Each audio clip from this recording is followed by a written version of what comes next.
함께 갭소서.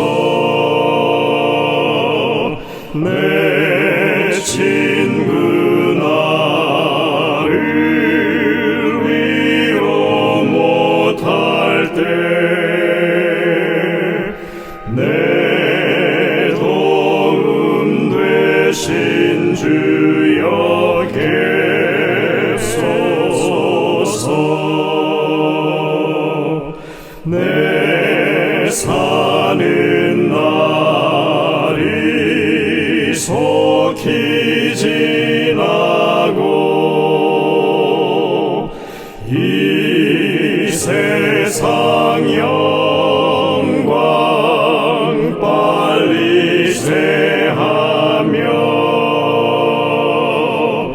이 천지 만물 모두 변하나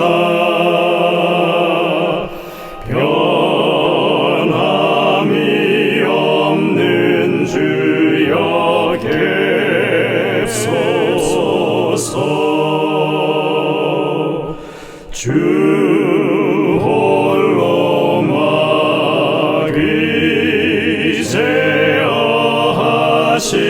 막이제어하시니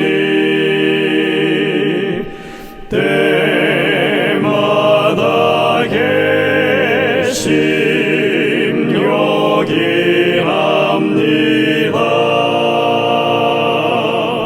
주같이 누가 보하리까. 맑거나 흐린 때도 갭소서.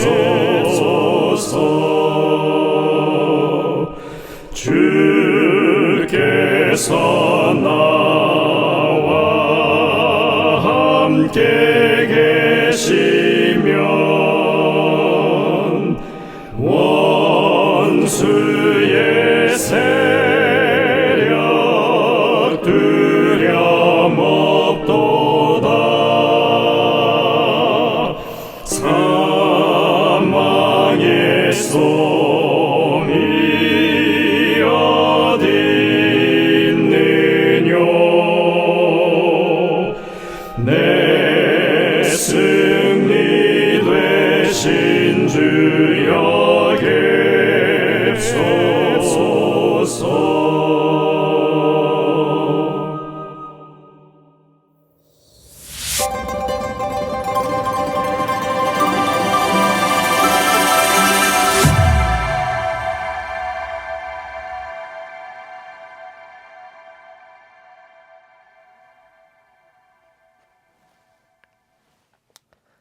성도 여러분들 안녕하십니까? 행복한 안식일을 시작하는 시간이 되었습니다.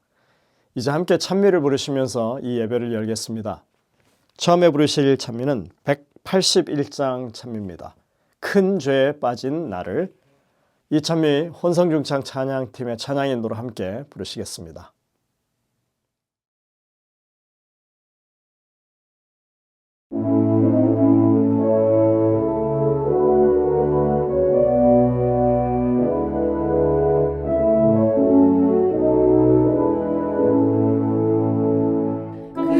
주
이어지는 찬미는 488장 찬미입니다. 십자가 아래. 저희들이 잘 부르지 않는 찬미인데요. 재림교회의 성도들이 작사 작곡한 그런 찬양입니다.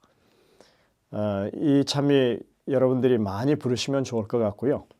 배우시는 차원에서 따라 부르도록 하시겠습니다. 이 찬미는 제가 인도합니다. 함께 부르시겠습니다.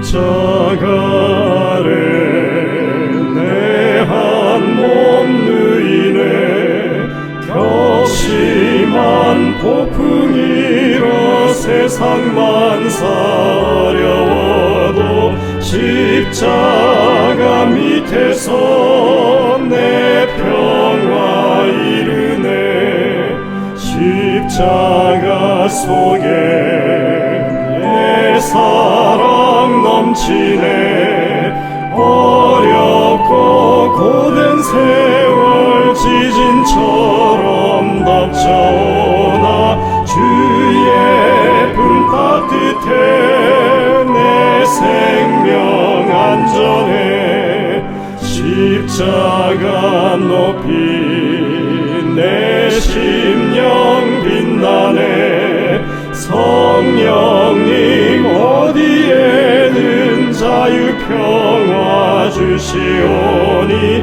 내 속에 축복은 주 사랑뿐이네.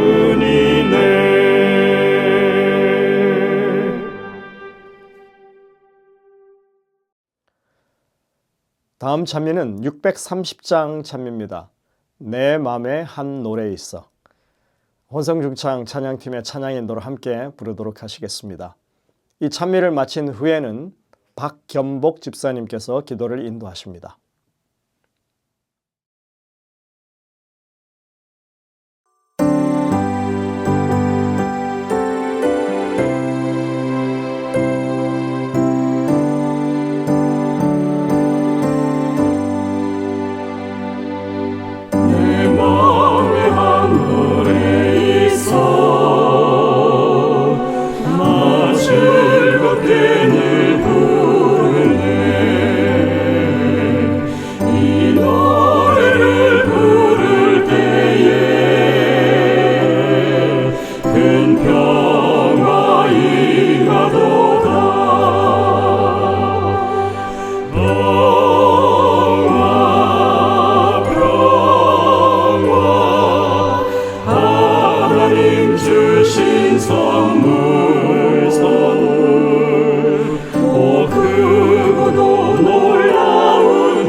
크고도 놀라운 평화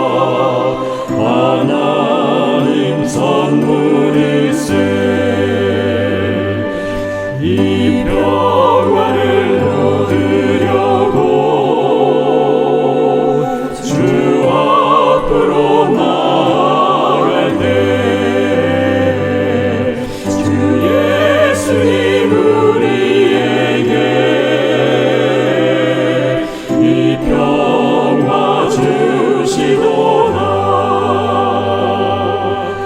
평화 평화 하나님 주신 선물 선물 더 크고도 놀라운 평화 하나님 선물일세.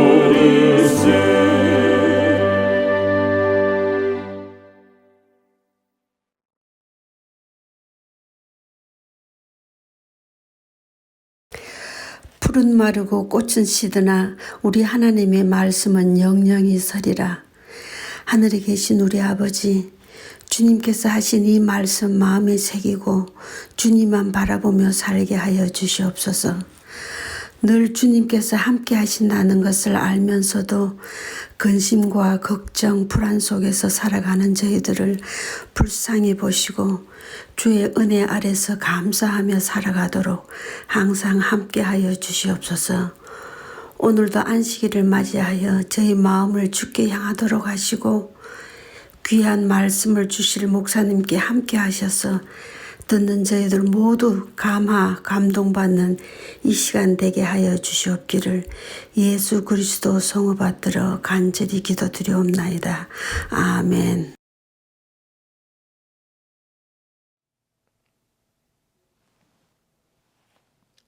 성도 여러분들, 하나님의 은혜 가운데 한 주간 다들 평안하셨습니까? 이 안식일이 우리에게 있어서 가장 행복한 안식일이 되고 또 축복이 넘치고 평안함이 있는 그런 귀한 시간이 되시기를 간절히 바랍니다. 날씨가 많이 쌀쌀해지기 시작했습니다. 여러분들 최근에 코로나와 감기가 기승을 부리고 있는데 다들 예방 조치를 잘 취하셔서 건강하게 이 시기를 보내시기를 간절히 바랍니다. 이번 주에 미국 대선이 있었습니다. 또 잘 마무리될 수 있어서 참으로 감사한 일이라고 생각합니다. 하나님께서는 그 나라에 있는 백성들이 나라의 평안을 위해서 또 선교적인 이 발전을 위해서 계속 기도하는 일을 원하십니다. 저희들이 몸담고 있는 이 나라에 하나님의 특별한 인도하심이 함께 하시기를 기도해 주시기를 당부를 드립니다. 이제 여러분들 남가주 연합 찬양제가 얼마 남지 않았습니다. 계속 연습하는 일에 우리가 모두 힘을 모아서 함께 연습하고 또 아름다운 찬양으로 하나님께 영광 돌리는 그런 시간들이 되시기를 간절히 바랍니다. 오늘 저녁에는 포트릭 교회를 섬기시는 김현수 목사님께서 말씀을 준비하셨습니다. 준비된 특창을 들으신 이후에 이제 목사님의 말씀을 듣도록 하겠습니다. 은혜가 넘치는 귀한 시간 되시기를 간절히 바랍니다.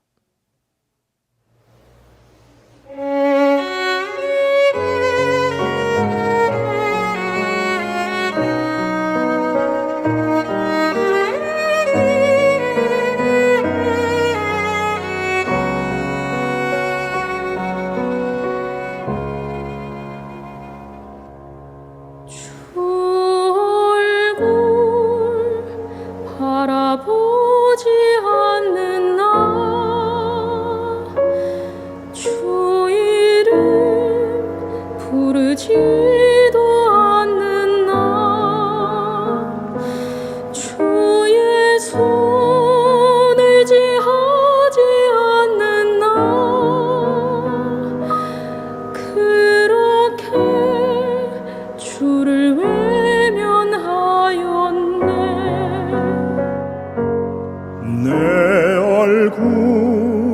빛을 비추시는 주,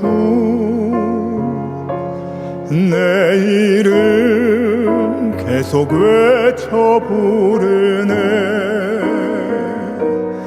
나의 손 놓지 않으시는 주,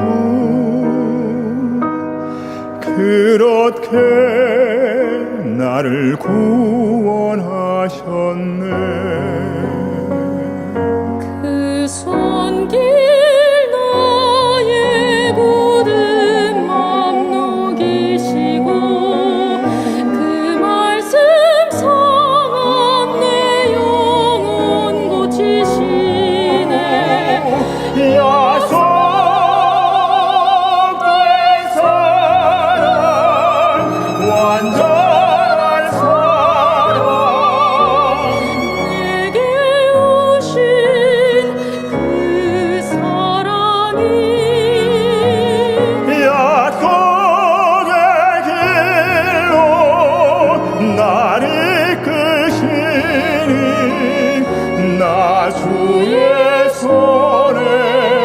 내 삶을 드리네.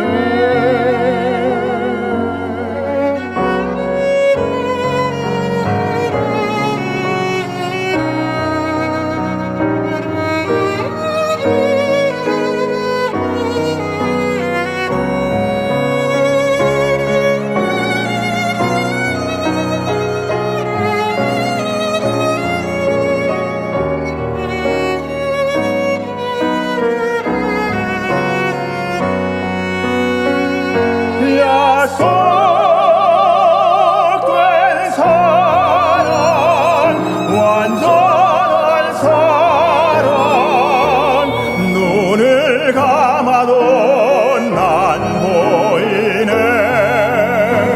주의 주의 손잡으리 주의 사랑 나 노래하리라.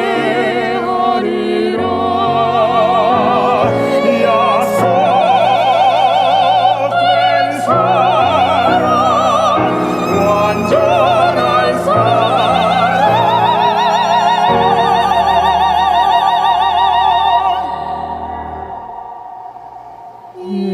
약속의 길 나 걸어가리라.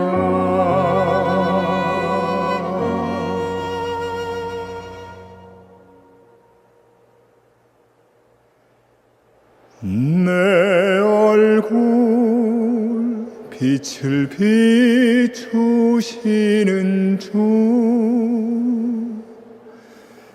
내 이름 계속 외쳐 부르네. 나의 손 놓지 않으시는 주, 그렇게 나를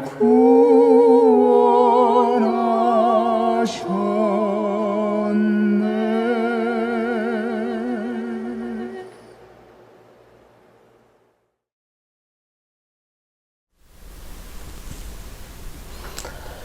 안녕하세요. 함께 영상으로 만날 수 있도록 은혜를 허락하여 주셔서 감사합니다. 오늘은 그 여자의 남은 자손이라고 하는 제목으로 오늘날을 살아가는 우리들에게 어떠한 마음과 오늘을 어떻게 살아가야 하는지 함께 스스로 질문해보고 주님의 자녀로 살아가는 귀한 은혜의 시간들이 되기를 간절히 소망합니다. 요한계시록 12장 17절 말씀 함께 보시겠습니다. 용이 여자에게 분노하여 돌아가서 그 여자의 남은 자손 곧 하나님의 계명을 지키며 예수의 증거를 가진 자들과 더불어 싸우려고 바다 모래 위에 서 있더라. 이 세상은 점점 위기에 처하고 있습니다.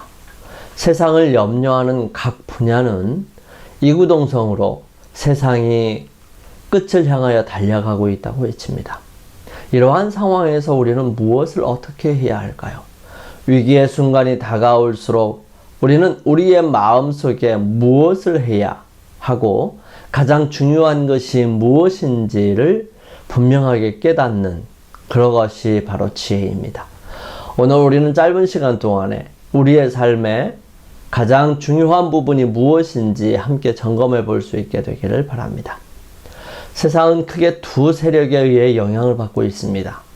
하나는 용이라고 하는 존재이고 다른 하나는 온 세상을 창조하신 하나님이라고 하는 존재입니다. 용은 처음에 하늘에서 있었던 존재였습니다. 하지만 이사야 14장과 에스겔 28장에 설명하기를 하나님과 비기려고 하고 전쟁을 일으켰습니다. 하나님의 자리를 탈취하려고 하였던 무모한 존재이지요. 피조물 즉 창조되었던 창조물인 그는 힘과 능력으로 조물주를 대항할 수 없음을 알면서도 비열하고 저급한 방법으로 하나님을 거절하고 맞서서 싸운 어리석은 존재입니다. 그는 사람보다 조금 나은 존재로 약간의 능력으로 그보다 못한 사람을 속이고 넘어지게 하고 멸망으로 떨어지게 합니다. 결국은 영은 하나님께로부터 영원히 소멸받게 될 것이고 그 전에 최대한 발버둥을 치며 하나님의 백성들을 죽이고자 혈안이 되어 있는 영원히 소멸될 시한부적인 삶을 사는 것입니다. 하나님은 온 세상을 창조하시고 다스리시는 분이십니다. 하늘에서 하나님과 비기려는 일이 일어났을 때에 그분은 통치자였음에도 불구하고 돌아오기를 바라시며 반역한 천사들에게 기회를 주셨습니다. 그것을 하늘의 전쟁이라고 표현하지요. 그분은 온 우주에 이 같은 일들이 다시 일어나지 않도록 죄가 무엇인지를 알게 하시기 위해 계획하셨고 거기에 막대한 희생을 감수하면서까지 온전히 이루셨습니다. 하나님은 우리뿐만 아니라 온 우주 거민들까지도 사랑하셔서 교훈과 본보기를 삼으셨고요. 죄를 영원히 근절하고 사망까지도 멸하실 것입니다. 하나님께서는 비록 오해가 생기더라도 그분을 믿는 사람들을 구원하시고 온전하게 살아갈 수 있도록 역사하시고 그 일을 이 땅에서 그분의 백성들을 통해 마무리하실 것입니다. 그분은 하나님을 대표할 만한 사람들을 찾으십니다. 그 사람들이 바로 여자로 표상된 교회입니다. 이 두 하나님과 사단의 대상은 바로 지상의 교회로 상징된 이 여자이지요. 여자는 성경에서 교회를 의미하지요. 이 여자는 정결한 여자와 타락한 여자가 있습니다. 정결한 여자는 하나님의 편에서 또 타락한 여자는 용의 편에서 서는 사람들을 의미하지요. 정결한 여자는 한 남은 자손을 갖게 될 것이고요. 타락한 여자는 온 세상 임금들과 남은 자손을 제외한 모든 사람을 미혹하게 될 것입니다. 여자의 남은 자손의 특징이 있습니다. 든든한 바위 위에 서 있는 사람들이지요. 즉 예수 그리스도 위에 서 있는 사람들입니다. 하나님의 계명을 지키며 예수의 증거를 가진 사람들입니다. 하나님의 계명은 무엇을 의미하는 것일까요? 이스라엘 백성들에게 주어졌던 그 계명을 의미하는 것인데 하나님께서 이스라엘 백성들과 언약할 때에 주셨던 것은 무엇일까요? 세계가 다 내게 속하였나니 너희가 내 말을 잘 듣고 내 언약을 지키면 너희는 모든 민족 중에서 내 소유가 되겠고 너희가 내게 대하여 제사장 나라가 되며 거룩한 백성이 되리라. 너는 이 말을 이스라엘 자손에게 전할지니라 말씀하십니다. 너희가 내 말을 잘 듣고 여호와께서 주신 말씀은 무엇일까요? 거기에는 계명, 법도, 율례와 규례, 명령 등이 포함됩니다.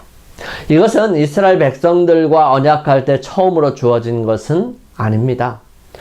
이스라엘 백성들이 하나님의 큰 권능으로 애굽을 나와 홍해를 건넜을 때 그들에게 만나를 주시며 그들이 반드시 회복해야 할 조상들에게 주었던 것이 있었습니다.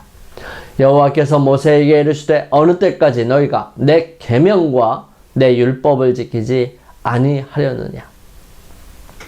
내 계명과 율법이라고 설명하십니다. 이것은 만나를 주시면서 금요일에는 2배, 안식일에는 전혀 없고 평일에는 그 다음 날까지 놔두면 벌레가 생겼는데 금요일에 거둔 것만 안식일까지 두어도 벌레가 생기지 않은 그런 사건은 그들에게 단순한 하나님의 명령을 넘어서 그들에게 회복되어야 할 계명을 말하는 것이었습니다. 이스라엘 백성들은 애굽에서 살면서 그들의 삶이 노예 생활로 쉬는 날이 없어서 안식일을 잊어버렸습니다. 그래야 그들을 먹을 것으로 분명하게 안식일을 다시 한번 상기시켜 주신 것이었고요. 그들의 삶의 가장 중요한 일용한 양식을 통하여 안식일을 언제부터인지 분명하게 가르쳐 주시는 것이었습니다. 이 안식일을 어떻게 보내야 할까요? 그 다음 구절을 통해서 이스라엘 백성들에게 이렇게 알려주십니다. 볼지어다 여호와가 너희에게 안식일을 주므로 엿새째 날에는 이틀 양식을 너희에게 주는 것이니 너희는 각 처소에 있고 일곱째 날에는 아무도 그의 처소에서 나오지 말지니라. 그러므로 백성이 일곱째 날에 안식하니라. 왜 다른 계명들이 있음에도 불구하고 안식일에 대한 부분을 이렇게까지 가르쳐 주시면서 분명하게 인식할 수 있도록 하셨을까요? 왜냐하면 이 안식일 계명은 온 우주를 통치하시는 하나님의 말씀에 순종하는지 그렇지 않은지를 분명하게 드러내는 것이기 때문입니다. 하나님을 아는 것과 그분의 말씀에 순종하는 것은 같지 않을 수 있습니다. 한 번의 제사, 한 번의 큰 행사와 희생들, 한 번의 결심들, 이런 여러 가지 것들은 어느 누구든지 어느 종교든지 다 요구하고 있습니다. 하지만 지속적인 시간을 지켜 구별하는 일은 쉬운 일이 아니지요. 언제나 그 시간에는 도전이 있으며 수많은 방해가 있습니다. 이스라엘 백성들은 하나님 안에서 누릴 안식일이 필요했습니다. 그들이 안식일을 구별하여 지킬 때마다 그들은 창조와 구원의 하나님을 기억하게 될 것입니다. 하지만 이런 계명이 이때 처음 주어진 것은 아니지요. 이보다 더 먼저부터 있었음을 우리는 알 수 있습니다. 즉 11금 제도가 제사장과 성소 제도가 시작될 때 시작한 것이 아니라 이미 아브라함이 살레망 멜기세덱에게 드린 11조를 통해 볼 수 있고요. 야곱이 도망할 때 베델에서 꿈속에 본 하나님께 기도드리며 약속한 내용 속에서도 11조의 개념을 이야기합니다. 계명 또한 마찬가지죠. 이는 아브라함이 내 말을 순종하고 내 명령과 내 계명과 내 율례와 내 법도를 지켰음이라 하시니라. 이 계명은 신약에서도 불변하다는 사실을 이 땅에서 사람으로 나신 예수님께서 복음을 전하시면서 분명하게 말씀하십니다. 우리는 여기서 완전이라는 말을 이해할 수 있게 되기를 바랍니다. 내가 율법이나 선지자를 폐하러 온 줄로 생각하지 말라. 폐하러 온 것이 아니요 완전하게 하려 함이라. 진실로 너희에게 이르노니 천지가 없어지기 전에는 율법의 1.1획도 결코 없어지지 아니하고 다 이루리라. 완전이란 1.1획이라도 없어지지 않는 것입니다. 변질되거나 바뀌는 것이 아니라 그대로 이루는 것입니다. 사랑이라는 말로 우리는 죄를 지어도 괜찮고 범죄를 해도 용서를 받을 수 있어서 죄를 짓고 범죄를 해도 되는 것이 허락되는 것은 아니라는 것입니다. 즉 계명을 지키지 못했으므로 계명이 필요가 없는 것이 아닙니다. 지금까지 지키지 못하였으므로 하나님께서는 새롭게 하신 것입니다. 범죄함으로 나라를 잃어버리고 포로로 잡혀가고 고생한 백성들을 향하여 에스겔 선지자를 통해서 하나님께서는 이렇게 말씀하십니다. 너는 또 말하기를 주 여호와의 말씀에 내가 너희를 만민 가운데서 모으며 너희를 흩은 여러 나라 가운데서 모아내고 이스라엘 땅을 너희에게 주리라 하셨다 하라. 그들이 그리로 가서 그 가운데에 모든 미운 물건과 모든 가증한 것을 제거하여 버릴지라. 내가 그들에게 한 마음을 주고 그 속에 새 영을 주며 그 몸에 돌 같은 마음을 제거하고 살처럼 부드러운 마음을 주어 내 율례를 따르며 내 규례를 지켜 행하게 하리니 그들은 내 백성이 되고 나는 그들의 하나님이 되리라. 예레미야 선지자를 통해서도 이렇게 말씀하시지요. 그러나 그날 후에 내가 이스라엘 집과 맺을 언약은 이러하니 곧 내가 나의 법을 그들의 속에 두며 그들의 마음에 기록하여 나는 그들의 하나님이 되고 그들은 내 백성이 될 것이라. 여호와의 말씀이니라. 하나님께서는 돌에 새긴 계명이 있었음에도 불구하고 잊어버리고 범한 그들에게 다시 약속하시죠. 하나님과 함께 다시 언약하는 사람들에게 하나님께서 이제는 하나님의 법을, 그분의 계명을 그들의 속에 두고 그들의 마음에 기록함으로 그들의 하나님이 되겠다고 말씀하십니다. 이 말씀은 바울은 히브리서에서 예레미야의 기별을 인용하면서 이렇게 말하죠. 또 주께서 이르시되 그날 후에 내가 이스라엘 집과 맺을 언약은 이것이니 내 법을 그들의 생각에 두고 그들의 마음에 이것을 기록하리라. 나는 그들에게 하나님이 되고 그들은 내 백성이 되리라 말씀하시죠. 이 말씀을 고린도에 보내는 두 번째 편지에서 바울은 이렇게 기록합니다. 너희는 우리로 말미암아 나타난 그리스도의 편지니 이는 먹으로 쓴 것이 아니요 오직 살아계신 하나님의 영으로 쓴 것이며 또 돌판에 쓴 것이 아니요 오직 육의 마음판에 쓴 것이라. 하나님의 계명은 사람들의 마음속에 생각에 있었다가 이스라엘 백성들의 노예 생활로 인하여 그들이 다 잊어버리고 이제 그들의 눈에 보이도록 돌판에 새겨서 법궤 안에 보관하고 성소를 바라보면서 새롭게 되기를 바라셨지만 그들의 마음은 굳어지고 하나님 앞에 목이 곧은 백성으로 결국은 하나님을 거절하고 바벨론과 아시리아에 의해 철저하게 파괴됩니다. 그런 그들에게 70년 만에 돌아오게 되고 그렇게 돌아온 사람들과 하나님께서는 새로 언약을 맺으시는데 굳은 마음을 제하고 부드러운 마음을 주셔서 온전히 하나님의 명령과 법을 생각과 마음에 새겨주심으로 이루어 주신 것입니다. 그렇다면 예수의 증거는 무엇일까요? 그것은 내가 예수님과 관계가 있음을 나타내는 것입니다. 즉 눈에 보이는 것들이지요. 노아에게 다시는 홍수로 세상을 멸망시키지 않으시겠다는 약속의 증거로 무지개를 주셨습니다. 아브라함의 종들이 파놓은 우물에 대한 증거로 아비멜렉에게 아브라함은 새끼 암양 7마리를 줍니다. 아브라함은 아비멜렉에게 새끼 암양 7마리를 주면서 아브라함의 우물이라고 하는 증거를 삼은 것이지요. 또 도망쳐 나온 야곱을 쫓아온 라반과 언약을 세우고 거기에 돌무더기를 쌓고서 그 언약의 증거를 삼고 라반은 여갈 사하두다, 야곱은 갈르엣이라고 불렀던 미스바가 있었습니다. 하나님과 이스라엘 백성의 언약의 증거는 두 돌판에 기록한 계명이었고요. 그것을 담은 증거궤, 그 증거궤가 있는 장막을 증거의 장막이라고 부릅니다. 이스라엘 백성들에게 하나님께서 그들을 인도하여 애굽에서 홍해를 걸쳐 광야 생활을 마치고 가나안 땅으로 들이신 것을 노래로 만들어서 부르게 해서 증거로 삼으라고 말씀하십니다.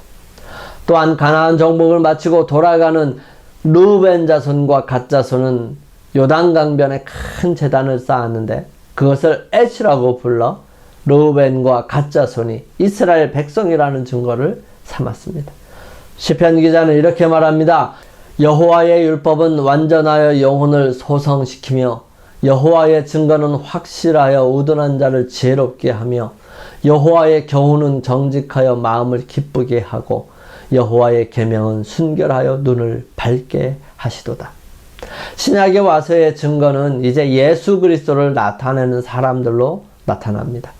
너희는 스스로 조심하라. 사람들이 너희를 공회에 넘겨주겠고 너희를 회당에서 매질하겠으며 나로 말미암아 너희가 권력자들과 임금들 앞에 서리니 이는 그들에게 증거가 되려 함이라. 예수님께서는 그리스도인지 아닌지 분명하게 말하라는 바리새인의 요구에 이렇게 대답하십니다. 예수께서 대답하시되 내가 너희에게 말하였으되 믿지 아니하는도다. 내가 내 아버지의 이름으로 행하는 일들이 나를 증거하는 것이거늘. 예수님께서는 당신이 아버지의 이름으로 하시는 모든 일들, 이것이 바로 하늘로부터 내려온 아버지께로부터 온 증거라고 분명하게 설명하고 계십니다. 바울은 히브리서를 통해서 믿음이 바로 보이지 않는 것들의 증거라고 말하고 있죠. 믿음은 바라는 것들의 실상이요 보이지 않은 것들의 증거니. 사도 요한은 요한일서를 통해서 하나님의 증거를 이렇게 정의합니다. 만일 우리가 사람들의 증언을 받을진대 하나님의 증거는 더욱 크도다. 하나님의 증거는 이것이니 그의 아들에 대하여 증언하신 것이니라. 하나님의 아들을 믿는 자는 자기 안에 증거가 있고 하나님을 믿지 아니하는 자는 하나님을 거짓말하는 자로 만드나니 이는 하나님께서 그 아들에 대하여 증언하신 증거를 믿지 아니하였습니다. 사도 요한은 계시록을 통해서 그가 본 것, 즉 그리스도에 대한 것을 증거라고 말합니다. 이제 그 증거는 요한계시록 12장에 나오는 여자의 후손의 남은 자손의 특징이 되는 예수의 증거인데, 그것은 예수 그리스도를 나타내고 그분에 대하여 말하고 그분을 드러내는 것을 의미하는 것입니다.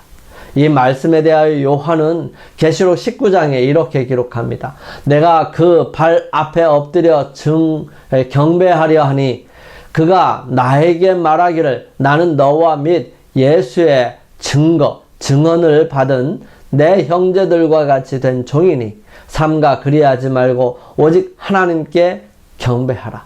예수의 증언은, 즉 예수의 증거는 예언의 영이라 하더라. 여기에서는 증언이라고 말하는 단어가 같은 증거라는 단어와 같은 단어입니다.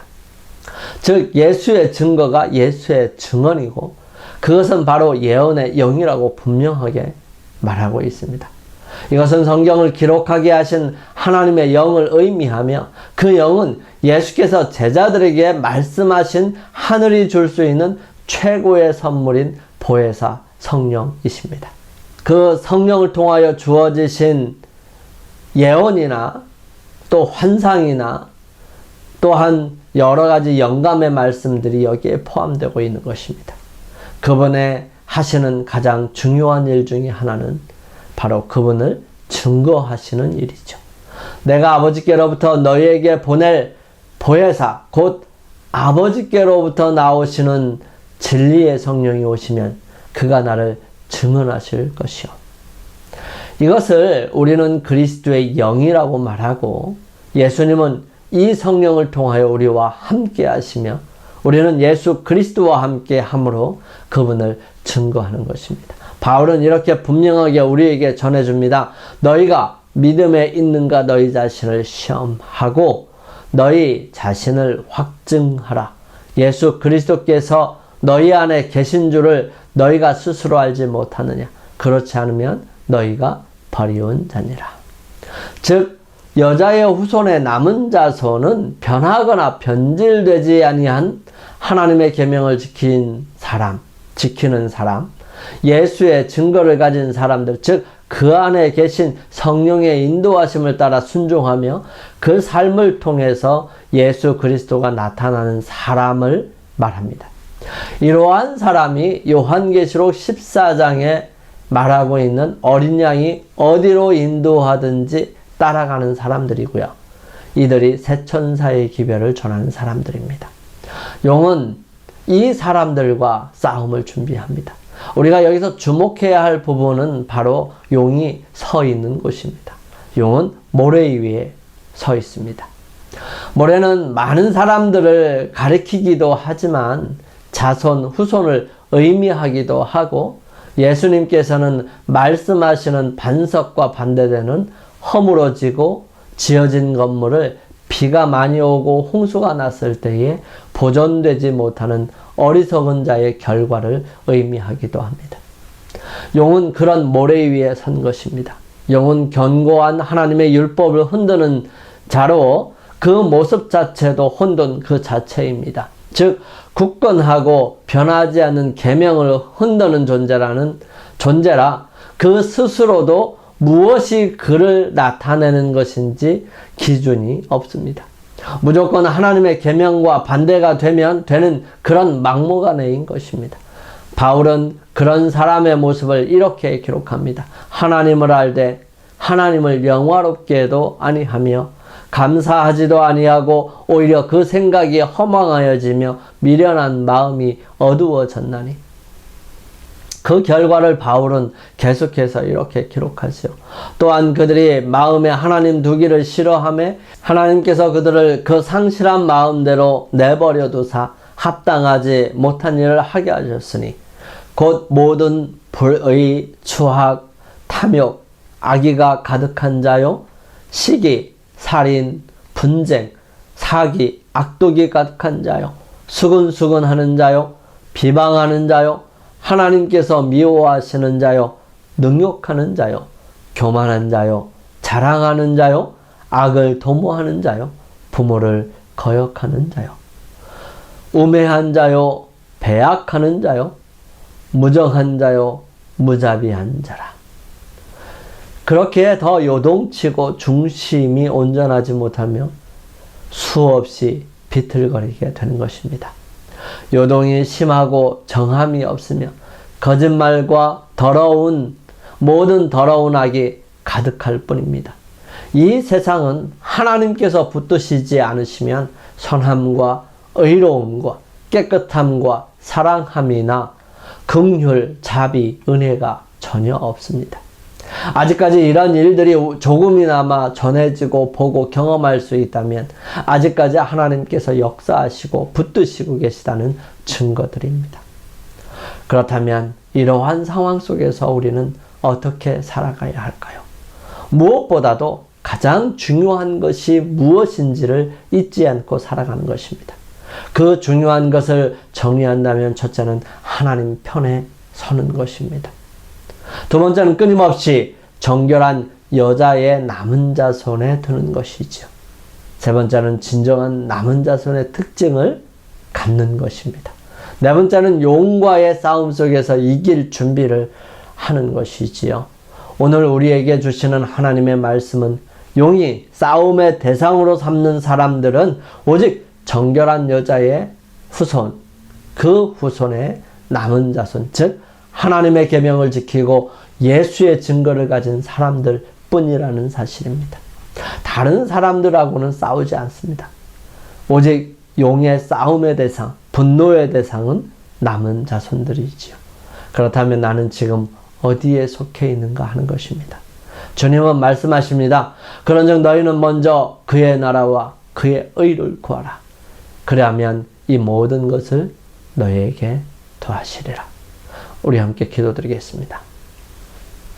거룩하신 아버지 하나님, 우리의 잘못된 모습과 마음과 생각을 용서하시고 새롭게 해주시기를 기도드립니다.